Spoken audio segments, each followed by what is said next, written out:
پہچان بتانے والا آپ بینر پر لکھا ہوا دیکھ رہے ہیں، اصلاح معاشرہ۔ میرے بھائیو ایک بات اور سن لیجیے، سب سے پہلی بات تو یہ ہے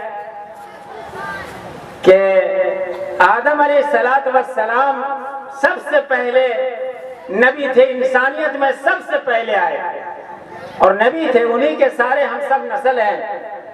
جتنے قیامت تک روحیں تھی اللہ نے سب انہی میں سے ان کے پیٹھ پر ہاتھ رکھا اور جتنے انسان کی روحیں تھی وہ سب بن کر کھڑے ہو گئے، دائیں طرف بھی اور بائیں طرف بھی۔ اللہ نے حکم کیا اسجدو، سجدہ کرو، تو دائیں طرف والے سارے لوگ سجدہ کر لیے اور بائیں طرف والے کوئی سجدہ نہیں کیا، سب کھڑے کے کھڑے رہ گئے۔ دائیں والے سجدہ کیا، بائیں طرف والے کوئی سجدہ نہیں کیا۔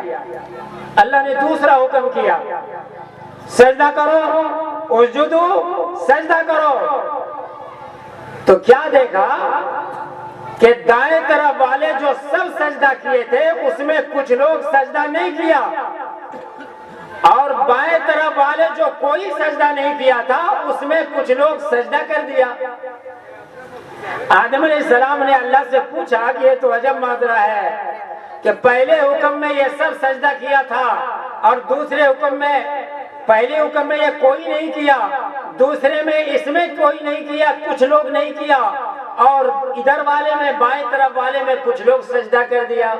اللہ تعالیٰ نے فرمایا تمہارے دائیں طرف جتنے لوگ ہیں یہ سارے مومن لوگ ہیں، یہ سب کے سب مسلمان ہیں، اور بائیں طرف سمجھ لیجئے یہ کون لوگ ہیں، یہ کافر لوگ ہیں۔ پہلے حکم میں جو سب سجدہ کیا تھا یہ سارے مومن تھا، اور دوسرے حکم میں جو کچھ لوگ سجدہ نہیں کیا یہ مومن کے گھر میں پیدا ہوگا اور کافر بن کے مر جائے گا۔ اور بائیں طرف والے جو پہلے حکم میں سجدہ نہیں کیا اور دوسرے حکم میں کچھ لوگوں نے سجدہ کر دیا، یہ کافر گھر میں پیدا ہوگا اور مسلمان بن کے مر جائے گا۔ میرے بھائیوں یہ اللہ نے اپنے نبی علیہ السلام کو بتایا۔ آج یہ ہمارا اصلاح معاشرہ، آپ کو، ہم سب کو اس بات کا پتہ معلوم ہے، سارے لوگوں کو معلوم ہے کیا حق ہے، کیا ناحق ہے، کیا صحیح ہے، کیا غلط ہے۔ آج تو ایسے پٹا آنکھ پر چڑھ گیا کہ ہمیں گناہ بھی نیکی نظر آتا ہے۔ ایک ٹمٹم والا اپنے گھوڑا کو ہرے رنگ کا چشمہ پہنا دیا، ہرے کلر کا چشمہ لگا دیا ٹمٹم والا، تو اور ٹمٹم والا پوچھا کہ ارے بھائی یہ تم گھوڑا کو چشمہ کاہے پہنایا ہے ہرے کلر کا؟ کہا نہیں سمجھا، پورے دن میں 10 روپیہ مزدوری کا کماتے ہیں اور یہ گھوڑا ہری گھاس کے سوا یہ کوئی گھاس کھاتا ہی نہیں ہے، اس لیے اس کو ہرا کلر کا چشمہ پہنا دیے، سوکھا گھاس بھی رکھتے ہیں تو وہ ہرا سمجھ کے کھا جاتا ہے۔ اوہ یہ معاملہ ہے، تو ہرے کلر کا چشمہ لگا دیا تاکہ وہ گھوڑا سوکھی گھاس کو بھی ہرا سمجھ کر کھانے لگ جائے۔ میرے بھائیوں بزرگوں، آج ٹھیک اسی طریقے سے ہم مسلمان ہو کر بھی جس چیز کو اللہ نے حرام کیا ہے، جس چیز کو اللہ نے غلط کہا ہے، وہ چیز ہمارے آپ کے نزدیک حلال مانا جا رہا ہے، حلال سمجھ میں آ رہا ہے۔ جس طریقے سے مانیے آج تقریباً 99% گھروں میں الا ماشاءاللہ آج سود کا بزنس چل رہا ہے، یہ سومو چل رہا ہے، یہ ہم نہیں جڑتے، ہماری عورت کو جوڑا جا رہا ہے۔ میرے بھائیوں بڑی افسوس کی بات ہے کہ آج ہر گھر میں، مسلمانوں کے گھر میں آج سود کا لین دین ہو رہا ہے۔ کیا یہی ہمارا اسلام ہے؟ یہی ہمارا مذہب ہے، یہی ہمارا طریقہ ہے۔ ہم نے اپنے سے دل کے پھپھولے جل اٹھے، سینے کے داغ سے گھر میں آگ لگ گئی، گھر کے چراغ سے ہم نے اپنے سے اپنے دین کو مٹا رہے ہیں، ہم اپنے سے اپنے دین کو برباد کر رہے ہیں۔ تو آج ہمارے سامنے یہ علماء کرام ہمیں اور آپ کو بتایا جا رہا ہے، لوگوں ہوش میں آؤ، تمہارا راستہ یہ نہیں ہے، تمہارا مذہب یہ نہیں ہے، تمہارا طریقہ یہ نہیں ہے، تمہارا اسلام یہ نہیں کہتا، تمہارا قرآن یہ نہیں کہتا، محمد الرسول اللہ کا فرمان یہ نہیں کہتا کہ تم اس راستہ پر چلو۔ اس راستہ پر چور جا رہا ہے، بے ایمان جا رہا ہے، سود خور جا رہا ہے، نافرمان جا رہا ہے۔ مسلمان بھائیوں، یہ سامنے کے راستہ میں مت چلو، اگر اس راستہ پر چلتے چلتے موت آ گئی تو آخر میں جہنم میں چلے جاؤ گے۔ اگر جانا ہو جنت میں، اگر جانا ہو 1400 سال پیچھے جاؤ، جہاں محمد الرسول اللہ صلی اللہ علیہ وسلم کا راستہ موجود ہے، صحابہ کرام کا راستہ موجود ہے۔ یہ راستہ نہیں، یہ راستہ پر ظالم جا رہا ہے، کافر جا رہا ہے، سود خور جا رہا ہے، بے ایمان اور چور جا رہا ہے۔ اگر ہمیں یہ راستہ کا ختم پر جہنم ہے، اگر جنت جانا ہو تو پیچھے جاؤ، 1400 سال پیچھے جاؤ، جنت کا راستہ وہاں ملے گا۔ جو 2 لاکھ صحابہ کرام کا راستہ اپنے آپ کو مٹا دیا میرے بھائیوں بزرگوں، لیکن اللہ اور اس کے رسول کا احکام کو جانے نہیں دیا۔ مطلب آپ نے سمجھا کہ اللہ نے اس قوم کے 2 شخصوں کو سلام کیا ہے، نبیوں کو سلام کیا ہے، وہ تو معلوم ہے، سلام قولا من رب رحیم، سلام علی الیاسین، یعنی نبیوں کو تو سلام اللہ نے کیا ہے، لیکن کسی قوم امت کو سلام نہیں کیا۔ اگر کیا تو یہی امت کو سلام 2 شخصوں پر اللہ کا سلام آیا ہے۔ محمد الرسول اللہ صلی اللہ علیہ وسلم کے 2 شخصوں کو سلام کیا ہے۔ کون؟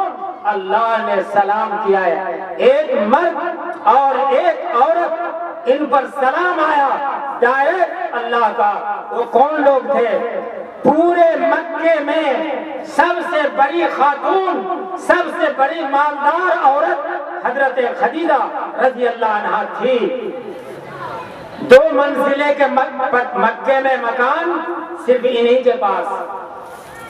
جب اللہ کے نبی کی نگاہ میں آئی تو ایک دن ایسا آیا کہ ان کے کپڑے پر کئی جگہ پر پیبند لگے ہوئے تھے، پھٹے ہوئے پیبند لگا ہوا تھا، اور ایک چھوٹی سی بچی ان کے سامنے میں بیٹھ کر رو رہی تھی۔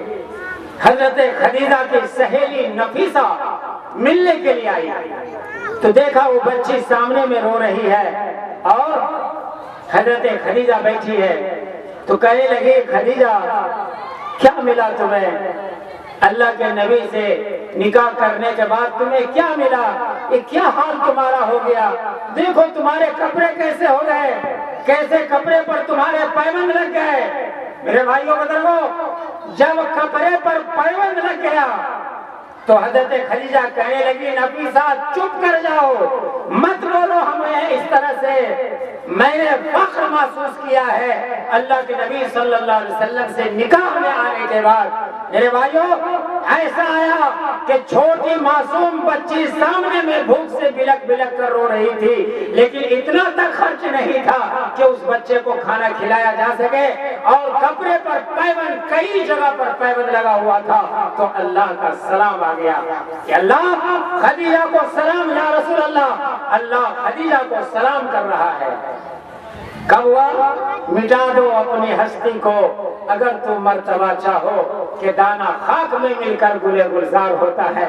مردوں کو سلام کروایا۔ ایک غزوہ کے موقع پر اللہ کے نبی نے سارے صحابہ سے مال طلب کیا، لاؤ اپنے اپنے گھر سے مال اٹھا کر کے لاؤ۔ سب نے مال لایا، کچھ صحابی نے اپنے مال کو آدھا کر کے لایا۔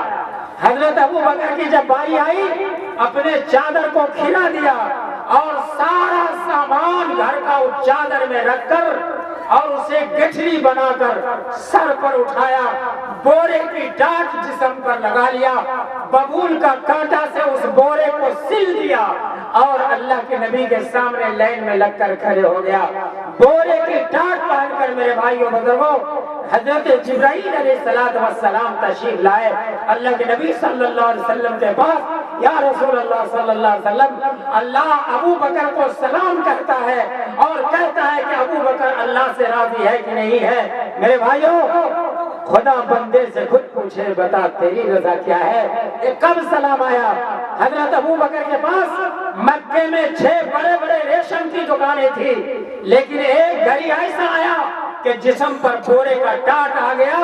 جب بورے کا ٹاٹ جسم پر آ گیا, سارا مال اللہ کے راستہ میں خرچ کر دیا. جب بورے کا ٹاٹ جسم پر آیا تو اللہ کا سلام آ گیا. ایسے نہیں, مٹا دو اپنی ہستی کو اگر تو مرتبہ چاہو. یہ آم یہ 50 فٹ اوپر میں لٹک رہا ہے, اگر وہ کہے کہ ہم زمین پر نہیں آئیں گے, اس میں سے پیڑ بنے گا, اس میں پیڑ کبھی نہیں ہوگا. اسے پیڑ بننے کے لیے اسے زمین پر اترنا ہوگا اور مٹی میں سرنا ہوگا, اس کے بعد اس میں پیڑ آ سکتا ہے. میرے بھائیوں, اگر دنیا اور آخرت میں عزت کمانا ہو, اللہ کے یہاں اپنے آپ کو بڑا بننا ہو, اللہ کی نگاہ میں محبوب بننا ہو, تو اپنی ہستی کو مٹانا پڑے گا. اپنے آپ کو اللہ کے بندوں کے سامنے ذلیل کرنا ہوگا, اپنے آپ کو چھوٹا بننا ہوگا, اللہ آپ کو بڑا بنا دے گا. اس لیے یہ اللہ کا پیغام ہے, اور یہ دین کی گاڑی اپنی مرضی سے نہیں چل سکے گا. اس دین میں جو کچھ الیوم اکملت, کہ دین اللہ کا مکمل ہے, اس دین میں زیادہ بھی نہیں اور کم بھی نہیں. کم کرنے والا بھی ہلاک, زیادہ کرنے والا